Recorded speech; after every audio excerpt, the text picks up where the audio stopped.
안녕하세요. 지혜의 샘에 오신 여러분을 진심으로 환영합니다.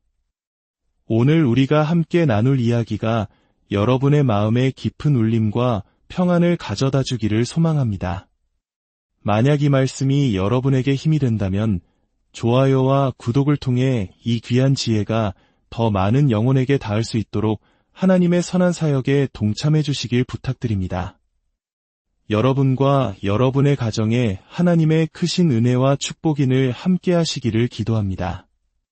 혹시 여기 계신 분들 중에 쉴 새 없이 돌아가는 생각의 속도를 늦추는 것이 어렵다고 느끼는 분이 계신가요? 아마 많은 분들이 조용히 고개를 끄덕이고 계실 겁니다. 우리는 끊임없이 무언가를 생각하고 계획하고 걱정합니다. 솔직히 고백하자면 저 역시 거의 항상 머릿속이 경주를 하는 것처럼 복잡합니다. 누군가와 눈을 마주치고 대화를 나누면서도 상대방의 말은 하나도 듣지 못하고 다른 생각에 잠겨 있을 때가 있습니다. 낮에는 온갖 잡념으로 가득하고 밤에 잠자리에 누우면 내일 해야 할 일들이 파도처럼 밀려와 마음을 어지럽힙니다. 구약 성경의 지혜서인 전도서에서 솔로몬 왕은 이러한 상태를 근심 어린 수고라고 표현했습니다. 어쩌면 오늘날 특히 모든 것이 빠르게 돌아가는 한국 사회를 살아가는 우리에게 가장 와닿는 표현일지도 모릅니다. 전도서 2장 22절과 23절은 이렇게 말합니다. 사람이 해 아래에서 행하는 모든 수고와 마음에 애쓰는 것이 무슨 소득이 있으랴. 일평생에 근심하며 수고하는 것이 슬픔뿐이라. 그의 마음이 밤에도 쉬지 못하나니 이것도 헛되도다. 밤에도 마음이 쉬지 못한다. 정말 가슴 아픈 진단 아닙니까? 우리는 지금 건강한 마음을 위한 습관이라는 주제로 여정을 함께하고 있습니다. 인생을 바꾸고 싶다면 습관을 바꿔야 하고, 습관을 바꾸고 싶다면 먼저 하나님께서 우리의 마음을 변화시키시도록 내어드려야 한다고 이야기 나눴습니다. 우리는 자신을 성찰하는 습관과 삶을 단순화하는 습관에 대해 배웠습니다. 오늘 저는 여러분과 함께 마음의 속도를 늦추는 영적 습관, 즉 하나님 앞에서 온전한 고독의 자리로 나아가는 것에 대해 이야기하고 싶습니다. 오늘의 주제는 바로 당신의 마음이 멈추지 않을 때입니다. 먼저 우리 구주 예수님에 대해 생각해 봅시다. 예수님의 마음은 어떠셨을까요? 그분이야말로 인류 역사상 가장 무거운 짐을 지고 가장 많은 일을 생각해야 하셨던 분이 아닐까요? 단 한 번의 죄도 짓지 않아야 한다는 그 사명 자체만으로도 엄청난 부담이었을 겁니다. 그리고 단 3년이라는 짧은 시간 안에 어부, 세리 등 평범하고 부족한 사람들을 모아 12명의 제자로 삼으셔야 했습니다. 그들에게 하나님 나라의 가치를 가르치고 온 세상에 복음을 전할 준비를 시키셔야 했죠. 그 와중에도 병든 자를 고치고 죽은 자를 살리셨으며 성전을 정결케 하셨습니다. 만나는 모든 이에게 아버지 하나님의 사랑을 전하고 바리새인들의 핍박을 견뎌내셨습니다. 율법의 모든 조항을 완벽하게 이루시고 세상의 죄를 대신 지기 위해 하나님의 어린 양으로서 자신의 생명을 희생 제물로 바치셨습니다. 그리고 사흘 만에 죽음과 지옥과 무덤의 권세를 이기시고 부활하셨습니다. 이 모든 사명을 감당하셨던 예수님의 마음은 얼마나 분주하셨을까요? 세상 그 어떤 위대한 과업도 이보다 더 클 수는 없습니다. 그렇다면 예수님은 이 모든 것을 어떻게 감당하셨을까요? 그분의 영적 성공의 핵심 비결 중 하나는 바로 의도적으로 그리고 꾸준히 하늘의 음성을 들을 수 있는 공간을 만드셨다는 것입니다. 예수님은 하늘에 계신 아버지와 시간을 보내기 위해 끊임없이 노력하셨습니다. 그분은 무리로부터 의도적으로 떠나셨고 세상의 모든 소음을 차단하셨으며 모든 방해 요소로부터 자신을 분리시키셨습니다. 왜냐하면 의도적인 노력 없이는 그 어떤 깊은 관계도 존재할 수 없기 때문입니다. 이것은 우리의 모든 관계에 적용되는 진리입니다. 의도적으로 시간을 내어 대화하고 신뢰를 쌓지 않으면 부부관계는 깊어질 수 없습니다. 자녀의 눈높이에 맞춰 귀 기울여주지 않으면 부모와 자녀 사이에 친밀감은 생기지 않습니다. 하나님과의 관계도 마찬가지입니다. 우리는 너무나 바쁘게 살아가고 마음은 늘 분주합니다. 하지만 기억해야 합니다. 우리는 결코 바쁘게 사는 것만으로 하나님께 더 가까이 다가갈 수 없습니다. 지난 수십 년간 사역을 해오면서 저는 하나님과 정말로 가까운 사람들, 즉 사랑, 희락, 화평, 오래 참음, 자비, 양선, 충성, 온유, 절제와 같은 성령의 열매를 삶으로 보여주는 사람들을 많이 만났습니다. 육신의 소욕이 아닌 성령의 인도하심을 꾸준히 따르는 사람들이었습니다. 그들에게는 한 가지 공통점이 있었습니다. 바로 그 누구도 예외 없이 하나님과 시간을 보내는 사람들이었다는 것입니다. 복음서를 보면 예수님께서 무리로부터 물러나시고 사람들의 요구와 기대로부터 거리를 두시며 외딴 곳으로 가셔서 침묵과 고독 속에서 아버지와 대화하고 그분의 음성을 듣는 장면이 반복해서 나옵니다. 마가복음 1장 35절은 이렇게 기록합니다.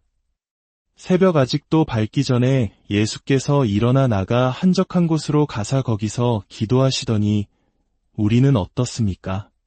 학생으로, 부모로, 직장인으로, 리더로 살아가면서 우리는 끊임없이 무언가를 내어주고 쏟아냅니다. 아침에 일어나 아이들을 챙기고 출근길 교통체증과 씨름하고 수업과 회의에 집중하려 했습니다. 직장 동료와의 관계에서 스트레스를 받고 최선을 다해 업무를 처리합니다. 퇴근 후에는 아이들을 학원에 데려다주고 쌓인 고지서를 처리하고 주말에는 밀린 집안일을 해야 합니다. 그리고 SNS에는 완벽하고 행복한 모습을 보여줘야 한다는 압박감까지 느끼죠. 그러고 나서 왜 내 마음의 잔이 텅 비어 있는지 의아해 하십니까? 일정표는 빽빽하게 가득 차 있는데 왜 우리의 영혼은 텅 비어 있을까요? 예수님은 우리에게 풍성한 생명을 주러 오셨다고 하셨는데 말입니다. 아마 많은 분들이 마음속으로 이렇게 외치고 있을 겁니다. 더 이상 줄 것이 없어요. 너무 지쳤어요. 왜 더 이상 줄 것이 없을까요? 간단합니다. 우리가 가지고 있지 않은 것을 줄 수는 없기 때문입니다. 바로 채우지 않고는 계속해서 쏟아낼 수 없기 때문입니다. 이것이 바로 하나님의 아들이시며 인류 역사상 가장 중요한 사명을 가지셨던 예수님께서 우리에게 의도적으로 멈추어 공간을 만드는 것을 몸소 보여주신 이유입니다. 예수님은 사역을 시작하기 전에 물러나셨습니다. 40일 동안 광야에서 하나님의 마음을 구하셨습니다.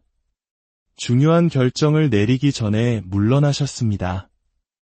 아버지의 음성을 듣고 그 말씀이 자신의 길을 인도하게 하셨습니다. 힘들고 긴 하루를 보낸 후에 물러나셨습니다. 다시 영혼을 채우기 위해서였습니다. 사랑하는 친구를 잃고 슬픔에 잠겼을 때도 아버지 앞에서 애통하며 새 힘을 얻기 위해 물러나셨습니다. 우리는 왜 물러나야 할까요? 채우지 않고는 계속해서 쏟아낼 수 없기 때문입니다. 이것은 제가 2018년과 2019년에 뼈저리게 경험했던 진실입니다. 당시 저는 완전히 소진된 상태, 즉 번아웃을 겪었습니다. 상담을 통해 제가 왜 그렇게 쉬지 못하고 달리기만 했는지 깊이 들여다보게 되었습니다. 그 근원에는 깊은 두려움이 있었습니다. 저는 멈추는 것을 병적으로 두려워했습니다.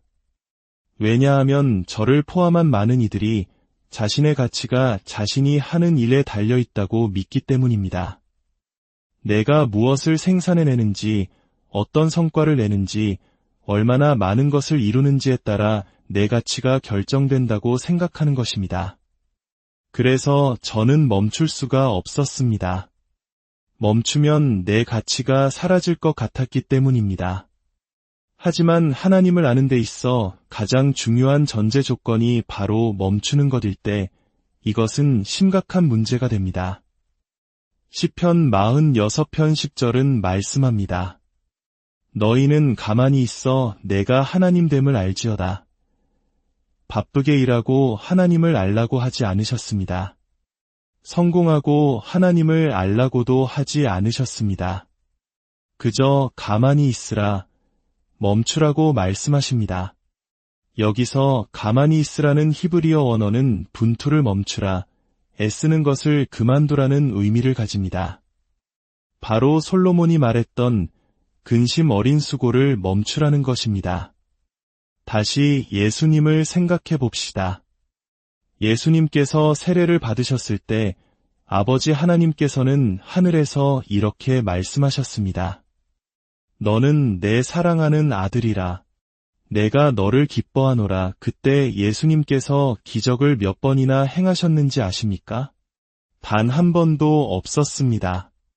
공식적인 사역을 전혀 시작하지 않으셨을 때입니다. 하나님께서는 예수님께서 무언가를 해서가 아니라 그분의 존재 자체를 사랑하고 기뻐하셨습니다. 마찬가지로 하나님 아버지께서는 여러분이 무엇을 생산해내고 얼마나 일을 잘 처리하고 어떤 성과를 내는지 때문이 아니라 여러분의 존재 자체로 여러분을 사랑하십니다.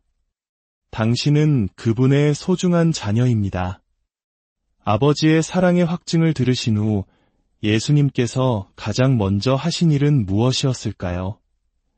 그분은 즉시 나가서 기적을 행하거나 설교하지 않으셨습니다.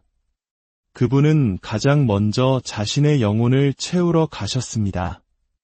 성령에 충만하여 광야로 가사 40일 밤낮으로 아버지와 교제하며 홀로 시간을 보내셨습니다. 의도적인 노력 없이는 친밀함이 없기 때문입니다. 그렇다면 우리처럼 바쁜 일상을 사는 사람들은 어떻게 이 영적 습관을 실천할 수 있을까요? 바로 느리게 가기의 습관, 고독의 습관입니다.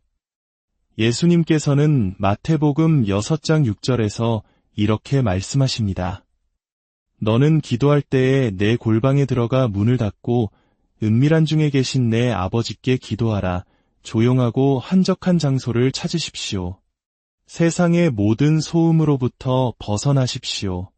그리고 그저 당신의 있는 모습 그대로 가장 단순하고 정직하게 하나님 앞에 서십시오. 연기할 필요가 없습니다. 그러면 놀라운 일이 일어납니다. 당신의 초점이 나에게서 하나님께로 옮겨가기 시작할 것입니다. 그리고 그분의 은혜를 느끼기 시작할 것입니다. 나의 무능함, 나의 한계, 나의 두려움에서 눈을 돌려 선하시고 언제나 나와 함께 하시며 결코 나를 떠나지 않으시는 전능하신 하나님을 바라보게 되는 것입니다. 이것은 우연히 일어나지 않습니다. 의도적으로 일시정지 버튼을 눌러야 합니다. 모든 것을 멈춰야 합니다. 휴대폰을 잠시 내려놓고 SNS를 끄고 다른 모든 방해 요소로부터 벗어나십시오. 이것은 고립이 아니라 고독입니다. 고립은 다른 사람에게서 도망쳐 숨고 자기 연민에 빠지는 것입니다. 하지만 고독은 오직 하늘의 음성을 듣고 아버지와 시간을 보내기 위해 의도적으로 멈추는 것입니다. 살아있는 그분의 말씀이 당신의 영혼에 영향을 공급하고 성령의 조용한 음성이 당신에게 말씀하시고 이루하시고 도전하시고 당신의 길을 인도하시도록 시간을 내어 드리는 것입니다. 장소와 시간을 정하십시오. 침대 옆에 무릎을 꿇든 주방 식탁에 앉든 이른 아침이든 늦은 밤이든 좋습니다. 중요한 것은 꾸준함입니다. 매일 단 몇 분이라도 좋습니다. 그 시간은 당신의 영혼을 위한 작은 휴식처, 영적 피난처가 될 것입니다. 그리고 그 고요함 속에서 당신의 영혼이 하나님께 정직하게 말하도록 허락하십시오. 억지로 무언가를 말하려 애쓰지 마십시오. 그저 당신의 영혼이 하고 싶어 하는 말을 쏟아내게 하십시오. 당신의 영혼은 이렇게 말할지도 모릅니다. 하나님, 두렵습니다. 미래가 두렵고 제 아이가 걱정됩니다. 어떻게 해야 할지 모르겠습니다. 하나님, 마음이 너무 아픕니다. 외롭습니다. 하나님, 어디에 계신가요? 당신을 부르짖지만 아무것도 느껴지지 않습니다. 하나님, 죄송합니다. 제가 첫사랑을 잊고 당신을 소홀히 했습니다. 세상과 다시 사랑에 빠진 제 모습이 부끄럽습니다. 하나님, 당신께 화가 납니다. 제가 그렇게 기도했는데 왜 들어주시지 않았나요? 괜찮습니다. 하나님은 당신의 분노마저도 감당하실 수 있는 분입니다. 그분에게서 멀리 도망치는 것보다 화가 난 채로라도 그분께 달려가는 것이 훨씬 낫습니다. 어떤 분들은 이렇게 외칠 것입니다. 하나님, 당신이 필요합니다. 그 어느 때보다 더 당신이 필요합니다. 제 안에 더 충만히 임하여 주시옵소서. 침묵 속에서 하나님 앞에 나아갈 때 우리는 모든 것을 통제할 수 있다는 환상을 내려놓게 됩니다. 그리고 우리의 연약함, 이기심, 숨겨진 죄, 구차한 변명들을 정직하게 마주하게 됩니다. 그리고 마침내 이렇게 고백하게 될 것입니다. 하나님, 저는 더 이상 할 수 없습니다. 제 힘으로는 안 됩니다. 바로 그때 하나님께서 말씀하실 것입니다.